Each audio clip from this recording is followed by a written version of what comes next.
It was just another ordinary night, the kind that slips by unnoticed. Everything felt still, as if the world had slowed to a hush, leaving only the soft hum of the house and the weight of my own thoughts. I had just gotten home from work, worn out as usual. Nothing out of the ordinary. Life had become a familiar rhythm, and strangely, I'd grown to appreciate it.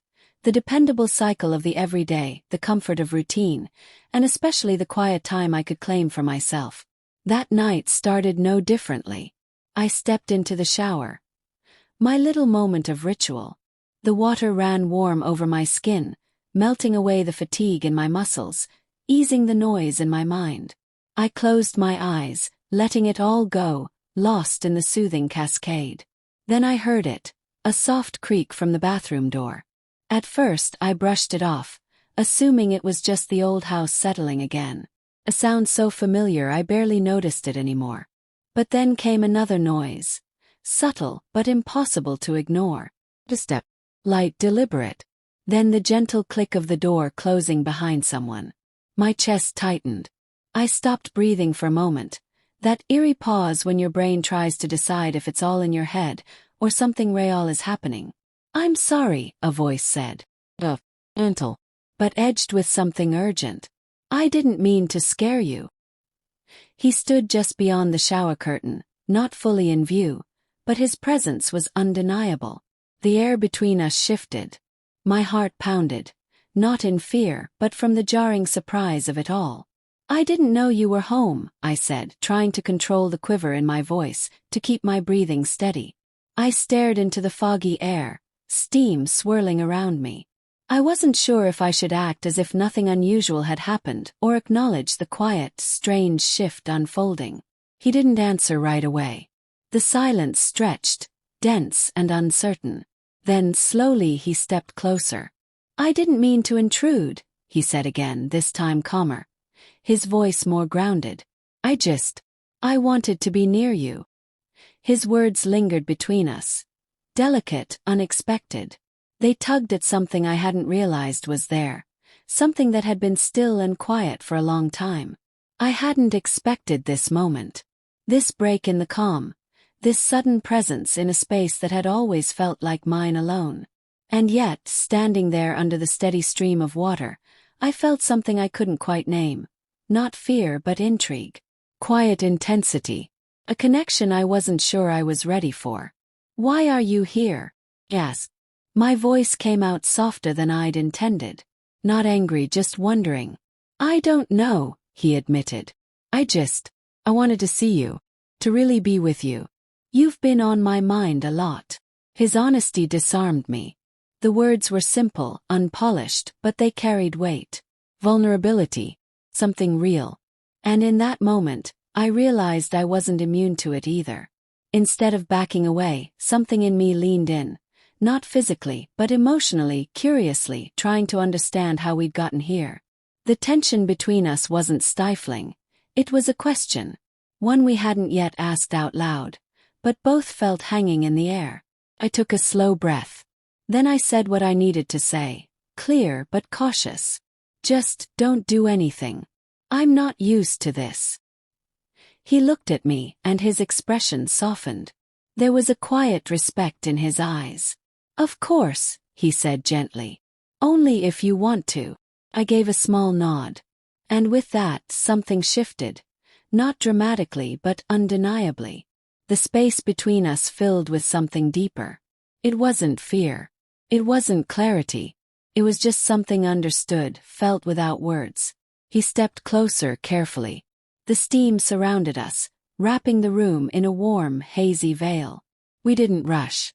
We didn't speak much. We just stood there, quiet, together, in a space that had quietly changed without either of us fully realizing it. The days that followed weren't drastically different. Life didn't flip upside down. But something had shifted. Subtle, like a thread pulled loose from a fabric. You don't notice it at first, but everything feels a little different. There was a quiet understanding between us now.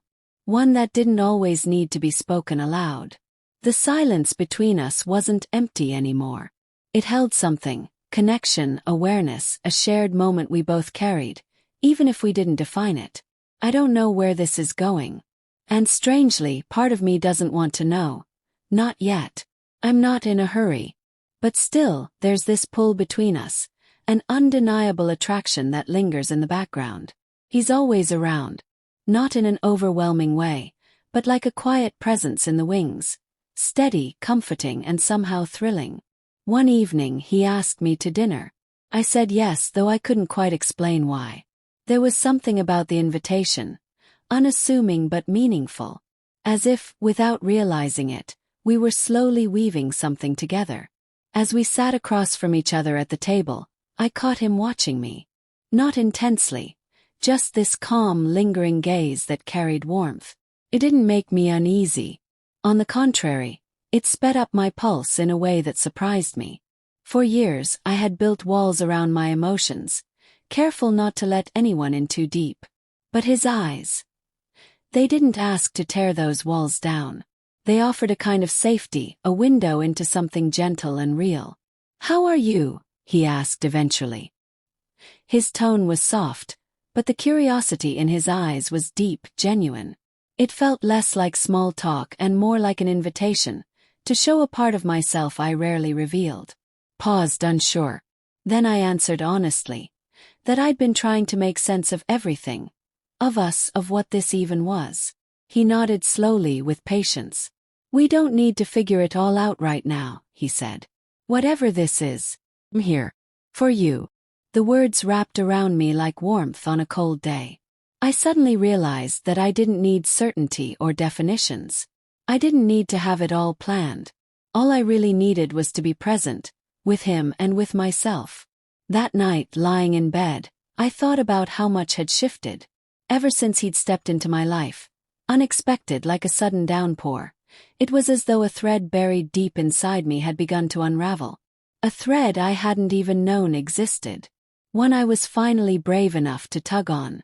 For the first time in a long time, the thought crossed my mind. Maybe I don't have to spend my life alone. Maybe there really is someone out there who sees me, really sees me, in a way no one else ever has. Funny how life changes. Not with grand gestures, but in quiet moments that sneak up on you. One day you're protecting yourself, sticking to your rules, avoiding pain. And the next, you're sharing a simple evening with someone and it feels like waking up. The past few weeks had been filled with small but powerful moments. Honest ones. Trust started to build again, quietly and gently. One night, after another shared dinner, we ended up walking in the park. The soft light from the lamps stretched across the path, casting our shadows long and slow on the ground. We didn't talk at first. We didn't need to. Then, after a stretch of peaceful silence, he said it. "You've been thinking about it, haven't you?" His voice was low, thoughtful. "You've been thinking about that night." I turned to look at him. He was already watching me, a slight smile pulling at one corner of his mouth. "Yes," I admitted. "I have. It's strange. I don't want to rush anything, but I don't want to ignore it either." He stopped walking then and turned fully toward me. His expression softened, serious but not intense. "I won't rush you," he said gently. "I won't push. I just want to be here. With you. No pressure. That's all." Simple words. But they meant everything. No pressure. No expectations. Just something real growing naturally between us day by day. Smiled. And just like that, the weight I'd been carrying seemed to fall away. "I think I'm ready to see where this goes," I said. His hand found mine. A quiet, unspoken gesture that held all the words we didn't need to say. And in that moment I knew, whatever comes next, I won't be facing it alone.